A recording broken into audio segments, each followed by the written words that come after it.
大家好，把鸡蛋放到滚烫的油锅里，瞬间变成一道非常好吃的美食。做法简单，一起来看看吧。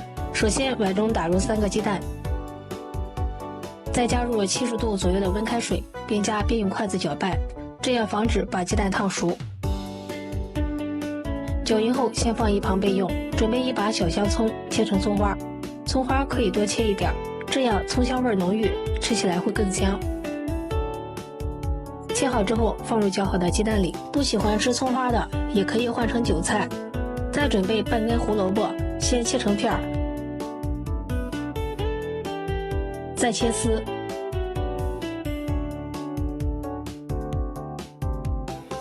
最后切成胡萝卜丁。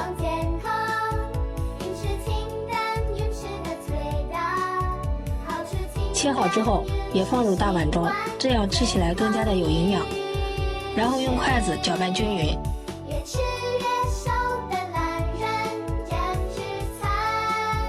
再加入200克的面粉，加入1点5铝泡打粉，如果家里没有泡打粉，也可以用小苏打来代替，再加1点5香粉，不喜欢的也可以不放。再次用筷子搅拌均匀，多搅一会儿，搅拌至没有面疙瘩。大约搅了3分钟，搅拌至像这样的粘稠度就行了。最后往里面加入1勺食用盐，继续搅拌均匀，将食盐搅拌至融化，和面糊充分的融合在一起。搅匀后先放一旁备用。把锅烧热，多倒一些食用油，油温5成热，放上筷子，周围冒小泡泡就可以了。用勺子舀1勺面糊下入锅中，放的时候一定要贴着油面放，这样这个面糊炸出来一团一团的，不会炸碎。这个时候我们要开中火，如果油温太低的话，容易吸油。面糊全部放好之后，用筷子不停地翻动，让面糊受热均匀。这时候一定要开大火炸制，一定要把面糊炸熟炸透。看一下，一个一个都鼓鼓的，像气泡一样。最后全部炸成像这样的金黄色就可以出锅了，看着就非常的有食欲。放入篮子里。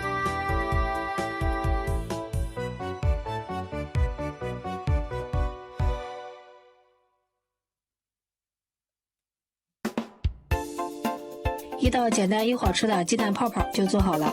这样做的鸡蛋泡泡，外皮金黄酥脆，闻着特别的香。掰开看一下，里面特别的柔软，比油条好吃多了。既可以当早餐，又可以当零食，并且做法也非常简单。喜欢的朋友就收藏起来试试吧。今天的视频就分享到这里啦，谢谢你的观看，咱们下期再见吧。